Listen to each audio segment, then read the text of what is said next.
12월이 되면 크리스찬들뿐만 아니라 세상 사람들도 성탄절을 기다리죠. 왜냐하면 성탄절을 중심으로 수많은 모임과 행사로 인해서 마음이 들뜨기 때문인 것입니다. 그러나 2020년 성탄절은 예전과 다르더라고요. 아시듯이 올해는 코비드-19으로 인하여서 함께 모이지 못하고 함께 행사를 하지 못하고 있습니다. 그런데 저는 이런 생각을 해봤어요. 코비드-19으로 인해서 함께 모이지 못하고 행사가 없는데 그러면 이 시간에 우리가 뭘 해야 될 것인가?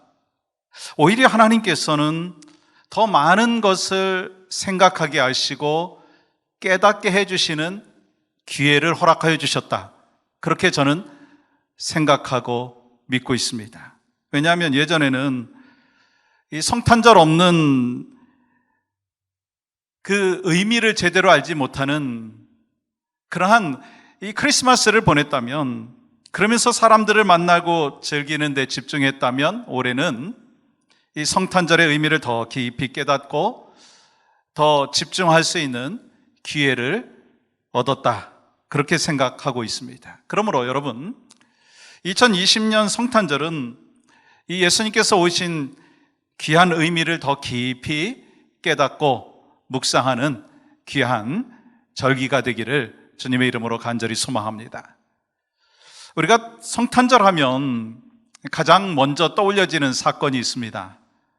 예수님께서 성령으로 잉태되시고 동정녀 마리아를 통해서 이 땅에 태어나셨다라고 하는 그 사실이죠. 그런데요, 예수님께서 성령으로 잉태되셨다는 것과 또한 동정녀 탄생은요, 지난 2000년 동안 무신론자들과 그리고 이단들에 의해서 계속해서 공격받아 왔습니다. 왜냐하면 우리의 이성으로 이해할 수 없고 과학적으로 증명할 수가 없기 때문인 것이죠. 예수님 당시의 유대인들도 동정녀 탄생에 대해서 받아들이지 아니하고, 이 심지어는요, 예수님의 탄생에 대해서 거짓된 소문을 퍼뜨렸습니다. 그뿐인가요? 2000년의 기독교 역사 속에서 수많은 사람들이 예수님의 동정녀 탄생에 대해서 믿지 못하고 왜곡했다라고 하는 거예요. 그러나 여러분, 예수님께서 성령으로 잉태되신 것은 이 과학적인 입증이나 논리적인 논쟁을 해야 될 그런 대상이 아니라 믿음의 대상인 줄 믿습니다. 여러분, 성경에 보면 이 기적적으로 출생한 인물들이 예수님 탄생만이 아니라는 거예요. 아브람과 사라는요, 이 100세와 90세의 노령의 나이와 몸으로 이삭을 낳았습니다. 삼손과 사무엘도요, 부모가 오랫동안 자녀를 낳지 못했지만 하나님의 특별한 간섭하심으로 인하여서 이 땅에 태어났습니다. 여러분, 세례 요한은 어떤가요? 이 세례 요한의 부모도요, 자연의 법칙으로 해가지고 자녀를 낳을 수 있는 가망성이 없었을 때 세례 요한을 낳았습니다. 근데 더 놀라운 것은 이 예수님께서는 성령으로 잉태되어 태어나셨다고 하는 것입니다. 그것도 이사야 선지자가 700년 전에 예언한 대로 처녀가 잉태하여 아들을 낳은 것입니다. 오늘 본문이요, 그 유명한 예수님 동정녀 탄생에 관한 이야기가 기록되어 있습니다. 여러분, 23절 말씀 보세요. 보라, 처녀가 잉태하여 아들을 낳을 것이요. 처녀가 잉태하여, 즉 남자를 알지 못했던 동정녀 마리아가 잉태하여 아들을 낳았는데 바로 그분이 누구라고요? 예수님이라고 본문에서 말씀하고 있어요.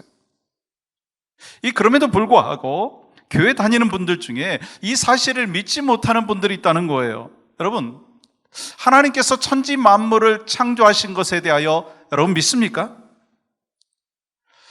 이 성령으로 잉태되었다라고 하는 사실, 천지 만물을 하나님께서 이 모든 것을 창조하셨다라고 하는 것을 우리가 분명히 믿을 수 있는 근거는요, 하나님은 전능하신 분이라고 하는 것입니다. 능치 못할 일이 없으신 분이다라고 하는 것입니다.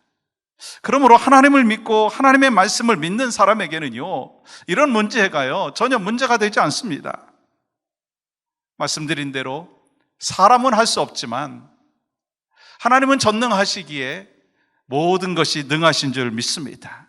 그리고 신앙은요, 과학과 이성으로 받아들이는 것이 아니라 성령께서 믿음으로 받아들일 수 있도록 우리에게 주신 선물이 바로 믿음이라고 하는 것입니다. 그러면 왜 예수님께서 인간의 몸으로 오셨을까? 우리가 더 쉽게 구원자로 받아들일 수 있는 방법이 있지 않았을까? 만약에 하늘에서 천군 천사와 함께 내려오셨으면 온 세상 사람들이 엎드려 경배하며 찬양하면서 맞이했을 텐데, 왜 예수님께서는 성령으로 잉태되어 동정녀 마리의 몸으로, 그것도 마구간에서 그 누구도 관심을 갖지 않는 그런 곳에서 나셨을까라고 하는 거예요.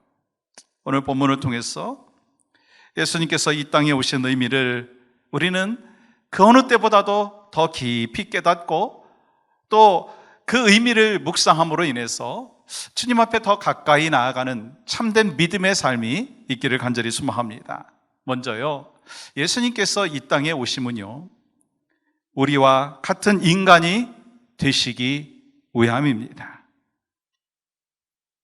예수님께서는요, 인간이 되시기 위해서 동정녀의 몸을 통해서 이 땅에 탄생하셨어요. 여러분 23절 말씀 보세요. 보라, 처녀가 잉태하여 아들을 낳을 것이요. 여러분, 이 말씀은요, 하나님께서 우리처럼 인간이 되셨다는 거예요. 하나님께서는요, 당신의 아들을 동정녀를 통해서 낳게 하심으로 인성을 입히셨고, 그리고 또한 예수님께서는 신성과 인성을 함께 소유하신 채 우리에게 찾아오셨다라고 하는 것입니다. 여러분 아시듯이 대부분의 종교는요, 사람이 신을 찾아갑니다. 여러 가지 방법을 통해서 신에게 가까이 나가려고 무단히 애를 씁니다. 그러나 기독교는요, 사람이 신을 찾아간 것이 아닙니다. 하나님께서 인간이 되어서 사람에게 찾아오셨다고 하는 거예요. 여러분, 이 사실이 얼마나 가슴 깊은 벅찬 감동입니까? 하나님이신 예수님께서 인간의 몸을 입고 이 땅에 오셨다고 하는 것입니다. 하나님이 이 땅에 오셨다고 하는 것입니다. 여러분, 이것은 은혜이고 은혜입니다. 여러분, 이 세상에 어떤 그 은혜도요, 이거보다 더 값진 은혜가 없다라고 하는 거예요. 아니, 하나님이, 천지 만물을 창조하신 하나님이 바로 나를 위해서 이 땅에 오셨다는 이 감사와 감격이 풍성하기를 소망합니다. 요한은요, 하나님께서 인간이 되신 사건, 즉 성탄의 사건을 이 요한복음 1장 14절에서 이렇게 기록하고 있어요. 우리가 한 목소리로 같이 받도록 하겠습니다. 시작. 말씀이 육신이 되어 우리 가운데 거하심에 우리가 그의 영광을 보니 아버지의 독생자의 영광이요 은혜와 진리가 충만하더라. 여러분, 이 말씀은요, 말씀이신 하나님께서 인간의 몸이 되셔서 우리와 같이 되신 것은 은혜 중에 은혜이고 진리 중에 진리라고 고백하고 있는 거예요. 그래서 종교 개혁자인 마틴 루터가 이런 말을 했어요. 하나님이 인간의 몸을 입고 이 땅에 오신 성탄은 하나님의 사랑의 극치이다. 하나님께서 인간의 몸을 입고 이 땅에 오신 이 성탄절은 하나님의 사랑의 최고의 표현이고 최고다라고 하는 것을 이야기를 했습니다. 독생자 예수님의 이 땅에 오심은요, 그래서 하나님의 축복의 시작이요, 구원의 시작이요, 또한 기적의 시작입니다. 그렇기 때문에 우리가 이 성탄절의 의미를 진정으로 깨달을 수만 있다면 인생의 참된 의미를 깨닫게 되고요, 동시에 이 하나님 앞에 어떻게 삶을 드리고 영광을 올려드릴 수 있는지에 대한 깨달음도 있게 된다고 하는 것입니다. 그리고 히브리서 기자는 하나님께서 왜 인간의 몸을 입고 오셨는지를 기록하고 있는데요, 히브리서 4장 15절 말씀입니다. 우리 같은 목소리로 또 한번 같이 읽겠습니다. 시작. 우리 대제사장은 우리의 연약함을 동정할 수 없는 분이 아니십니다. 오히려 그분은 모든 점에서 우리처럼 시험을 받았습니다. 그러나 죄는 없으셨습니다. 예수님께서 우리처럼 인간이 되신 것은, 이 성령으로 잉태되셔서 우리와 같이 인간이 되신 것은 우리의 연약함을 동정하시기 위함이다라고 하는 것을 말씀하고 있어요. 우리의 연약함을 친히 경험하기 위해서다라고 하는 것입니다. 우리가 이 땅을 살아가면서 겪는 많은 아픔이 있어요. 여러분 경험하는 연약함이 있지 않으세요? 고통이 있지 않습니까? 이것을 우리 주님이 경험하시기 위해서 인간의 몸을 입고 이 땅에 오셨다는 거예요. 그렇습니다. 우리 예수님께서는요, 우리가 겪고 있는 연약함, 여러분과 제가 경험하고 있는 슬픔, 아픔, 우리의 상처, 우리의 고통, 우리의 외로움을 아십니다. 아니, 아실 뿐만 아니라 우리의 눈물을 닦아주시고 우리의 아픔을 기쁨으로 바꿔주시고 우리의 상처를 치유하시고 우리의 고통을 위로하시고 결국 승리케 하여 주신다라고 하는 사실입니다. 그래서 예수님께서 성령의 잉태하심으로 동정녀 마리아를 통해서 이 땅에 인간의 몸으로 오신 것은 우리의 연약함을 동정하시기 위해서, 우리의 연약함을 함께 경험하기 위해서, 또한 그것을 회복시켜 주시는 은혜를 허락하여 주시기 위해서 이 땅에 오신 줄 믿습니다. 또한 두 번째는요, 우리 예수님께서 이 땅에 오심은 우리를 죄에서 구원하기 위함이라는 것입니다. 예수님께서 동정녀 마리아를 통해서 죄 없는 인간으로 이 땅에 오셨어요. 그것은요, 말씀드린 대로 은혜 중에 은혜입니다. 우리와 같이 인간이 되시기 위해서 성령으로 잉태되어서 이 땅에 오셨어요. 그럼에도 불구하고 우리는 이렇게 질문을 하는 사람들이 있습니다. 아마 여러분들 가운데도 이런 질문을 하시는 분들이 계실 수도 있어요. 왜 하나님께서 우리가 이성적으로 받아들이기 힘든 방법을 선택하셨는가 하는 거예요. 그래서 많은 사람들이 예수님 믿는 데 있어서 장애물처럼 느끼게 하신 이유가 무엇인가? 아니, 다른 구원의 길이 없으셨는가? 도대체 왜 그렇게 하신 것일까? 그 해답은요, 하나님께서 우리를 구원하시기 위해서 선택하신 방법이 있는데, 그 방법은요, 성령으로 잉태되어서 육신의 몸으로 이 땅에 오신 것입니다. 그래서 21절 말씀 이렇게 기록하고 있어요. 아들을 낳으리니 이름을 예수라 하라. 이는 그가 자기 백성을 그들의 죄에서 구원할 자심이니라 하니라. 예수님께서 메시아라고 말씀하고 있어요. 천사가 성령으로 잉태되어 태어난 아기 이름을 예수, 그리고 죄에서 구원할 자라고 말씀하고 있습니다. 그러면 하나님이신 예수님께서 인간의 몸을 입고 이 땅에 오심으로 인하여 어떤 일이 일어났느냐라고 하는 거예요. 하나님이신 예수님께서 이 땅에 오심으로 인하여 어떤 일이, 어떤 변화가 있게 되었습니까? 하나님과 우리 사이에 막힌 모든 죄악과 저주의 벽들이 허물어지고요, 우리가 하나님께로 나아갈 수 있는 길, 구원의 길, 생명의 길, 축복의 길을 허락하여 주셨다고 하는 것입니다. 그리고 성령의 역사하심으로 잉태될 수 있었던 것은요, 하나님의 전적인 개입하심이었습니다. 마찬가지예요. 여러분과 제가 구원받고 하나님의 사람이 될 수 있는 것은요, 성령께서 개입하시고 주권을 가지시고 우리를 예정하시고 또 불러주셔서 우리는 반응해서 하나님의 자녀가 된 줄 믿습니다. 그렇습니다. 죄의 문제를 해결할 수 있는 방법이 있는데 그것은 죄값을 치르는 것이었어요. 근데 예수님께서 그 죄값을 치루었다는 거예요. 여러분, 로마서 3장 23절 말씀 보세요. 모든 사람이 죄를 범하였음에, 여러분, 모든 사람이 죄를 범했어요. 그래서 우리에게 가장 큰 문제가 뭡니까? 죄라는 거예요. 죄의 결과로 하나님과의 관계가 단절되었고, 죄의 결과로 인간관계가 깨졌고, 죄의 결과로 가정에 문제가 생겼고, 죄의 결과로 환경에 문제가 생겼고, 죄의 결과로 질병이 우리에게 찾아왔고, 지금 우리가 경험하고 있는 이 코비드-19의 상황도요, 죄 때문이라고 하는 것입니다. 그런데 여러분, 로마서 6장 23절 말씀 보세요. 죄의 삭은 사망이요, 죄로 인해서 결국은 다 죽어야 된다는 것입니다. 그런데 우리가 죽으면 영원히 멸망당하게 되지 않습니까? 그래서 하나님께서는요, 죄값을 치르는 방법으로 구약의 제사제도를 허락하셨어요.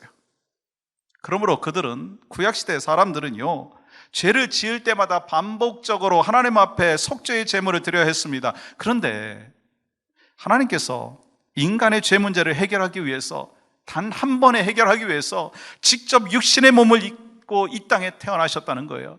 그분이 누구십니까? 예수 그리스도인 줄 믿습니다. 그 예수님께서 단 한 번의 십자가에서 죽으심으로 말미암아 누구든지 예수님을 믿고 영접하면 하나님의 자녀가 되는 권세를 받게 되었고, 영원한 생명 그리고 천국 백성이 되는 복을 받게 된 줄 믿습니다. 그러므로 예수님께서는 이 땅에 오신 것이 정말 말로 표현할 수 없는 하나님의 은혜이고 또한 사랑이다라고 하는 것을 우리는 이 성탄절에 더 깊이 깨닫는 귀한 역사가 있기를 간절히 소망합니다. 사랑하는 성도 여러분, 성탄절은요, 하나님께서 우리를 사랑하셔서 구원하기 위해서 독생자를 보내주신 날입니다. 그렇기 때문에 우리는 지금 성탄 주일 예배를 드리면서 구원의 감격과 기쁨과 그리고 감사가 회복되어야 되는 거예요. 그리고 또한 구원의 감사와 기쁨과 감격을요, 우리만 지니고 그리고 우리만 간직하고 살아가는 것이 아니라 우리 주변에 있는 세상의 그 영혼들에게 그 복음, 성탄의 기쁨과 감사와 감격을 전하는 귀한 역사가 있어야 될 줄 믿습니다. 또한 한 가지, 바로 예수님께서 이 땅에 오심은요, 우리와 함께 하시기 위함입니다.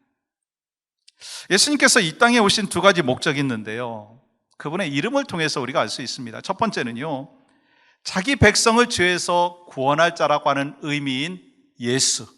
두 번째는요, 하나님이 우리와 함께 계신다라고 하는 의미인 임마누엘입니다. 여러분 23절 말씀 보세요. 우리 한 목소리를 같이 받겠습니다. 시작. 보라, 처녀가 잉태하여 아들을 낳을 것이요 그의 이름은 임마누엘이라 하리라 하셨으니 이를 번역한즉 하나님이 우리와 함께 계시다 함이라. 아멘. 그렇습니다. 성탄의 가장 큰 복은요, 임마누엘이라고 하는 거예요. 주님이 이 땅에 오심으로 인해서 우리와 함께 하신다라고 하는 것을 말씀하고 있는 것입니다. 예수님께서 성령으로 잉태되어 우리와 함께 하기 위해서 하늘 영광 버리시고 낮고 천한 몸을 입고 이 땅에 오셨어요. 그것도 이 화려한 왕궁으로 오신 것이 아니라 아무도 찾지 않는 마구간으로 오셨어요. 그리고 가난한 자들, 병든 자들과 함께 하셨고, 삶에 지치고 낙심되어 있는 힘들어하는 사람들과 함께 하셨어요. 지금도 임마누엘 되신 그 예수님께서는 여러분과 저와 함께 계신 줄 믿습니다. 그래서 다윗은 임마누엘 하나님을 경험하고 이런 고백을 하는 걸 볼 수 있습니다. 시편 23편 4절 말씀. 내가 사망의 음침한 골짜기로 다닐지라도 해를 두려워하지 않을 것은 주께서 나와 함께 하심이라. 죄의 지팡이와 막대기가 나를 안위하시나이다. 다윗은 사망의 음침한 골짜기를 다니는 상황 속에서도 어떤 해를 두려워하지 않았던 이유가 있습니다. 사망의 음침한 골짜기를 다니는 순간에도 하나님이 나와 함께 하신다라고 하는 그 확신 때문에 임마누엘 되신 그 하나님이 나와 함께 하신다는 그 확신으로 인해서 어떤 고난 가운데에서도, 어떤 좌절되는 상황 속에서도, 사망의 음침한 골짜기 속에서도 두려워하지 아니하고 담대했다는 것입니다. 여러분, 이것이 얼마나 큰 은혜입니까? 여러분과 저도 지금 상황은 어려울 수 있습니다. 그럼에도 불구하고 임마누엘 되신 우리 주님으로 인하여서 다시 한번 힘을 얻고 용기를 얻는 믿음의 백성의 삶의 모습이 있기를 간절히 소망합니다. 그렇다면 왜 예수님께서 임마누엘 되셨느냐는 거예요. 우리와 함께 하시는 임마누엘 되셨느냐라고 하는 것입니다. 그 이유가 있습니다. 요한복음 3장 16절 말씀 보세요. 하나님이 세상을 이처럼 사랑하사. 여러분, 종종 이 엄마 아빠들이 어린 아이들한테 이렇게 질문합니다. 너희들은 엄마 아빠 얼마나 사랑해? 얼만큼 사랑해? 그러면 아이들이요 이렇게 표현합니다. 이만큼. 여러분, 이 말이 무슨 말이에요? 이처럼 사랑하사, 이만큼 사랑한다는 것은요 말로 표현할 수 없는 사랑이라고 하는 것입니다. 하나님이 우리를 사랑하셔서 독생자 예수 그리스도를 보내주셨어요. 얼만큼 사랑하셨다고요? 이만큼, 말로 표현할 수 없는 그 사랑으로 우리에게 표현해 주셨는데, 그분이 바로 예수 그리스도를 통해서 이 땅에 오심을 통하여 우리가 깨닫게 되었다라고 하는 것입니다. 예수님께서는 죄와 허물로 망가진 우리, 예수님 믿으면서도 계속해서 죄를 짓고 있는 우리 가운데 영원히 함께 하시기 위해서 인간의 몸으로 오셨습니다. 그것이 성탄이에요.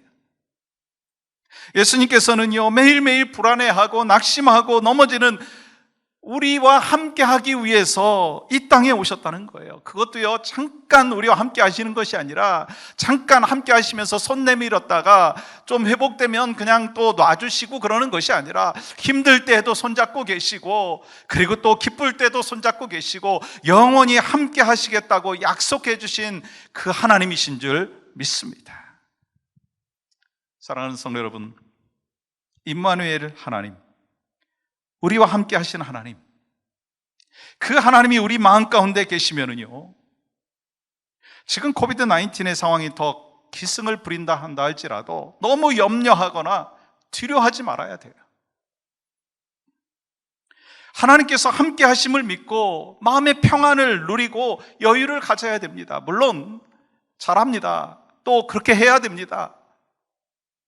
마스크 잘 쓰시고 손 잘 씻으시고, 또한 다른 분들과 식사하지 마시고 코드를 잘 지켜야 돼요.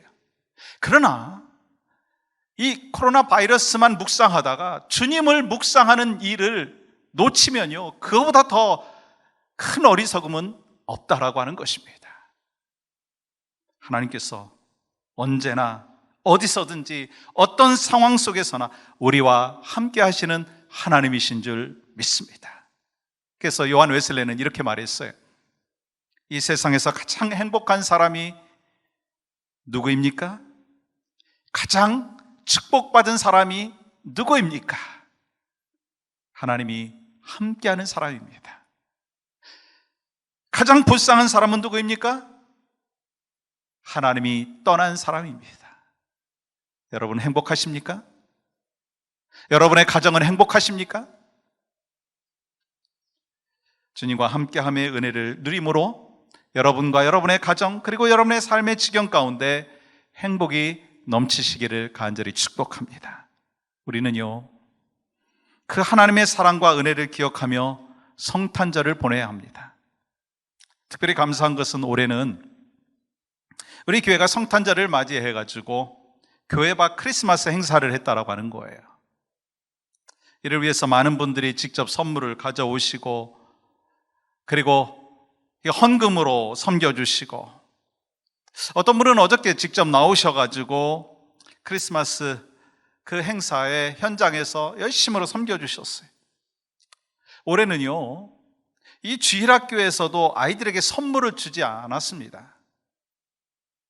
그 비용으로 이웃들에게 선물을 사서 어저께 직접 전해줬어요. 그러면서 아이들한테 부모님들을 통해서 전달했어요. 성탄절은 선물을 받는 날이 아니라 이미 하나님께서 우리에게 주신 그 사랑, 그리고 하나님께서 우리에게 주신 구원의 은혜를 감사하며 기뻐하며 또한 나누는 것이다, 그렇게 아이들한테 가르쳤어요. 여러분, 2020년 교회 밖 크리스마스 이 행사를 통해서 하나님께 영광이 된 줄 믿습니다. 그리고 주일학교 어린아이로부터 어른들에게 이르기까지 바로 이 성탄절에는 우리가 기뻐하고 즐거워하는 것 당연하지만 여기서 끝나는 것이 아니라 우리 이웃에게 사랑을 전하고 복음을 전하는 것이 하나님의 뜻이다라고 하는 것을 같이 나누고 실천했어요. 하나님께서 영광 받아주신 줄 믿습니다. 어제 오전에 이 교회 앞에서 성탄 카드하고 전도지하고 생필품을 이렇게 전해드리는데 그 선물을 받아 가시다가 한 형제가 되돌아왔어요. 그러면서 그분이 뭐라고 얘기하느냐면 스페니시 성경책 살 수 있느냐요. 교회 와서 성경책 살 수 있느냐고 물어보는 형제가 있었어요. 마침 교회에 스페니시 성경이 있어서 전해주었어요. 그러면서 하루 종일 제가 이런 기도가 나오더라고요. 그분이 바로 하나님의 말씀을 읽음으로 인해서 구원의 역사, 하나님께 돌아오는 역사가 있게 하여 주시옵소서.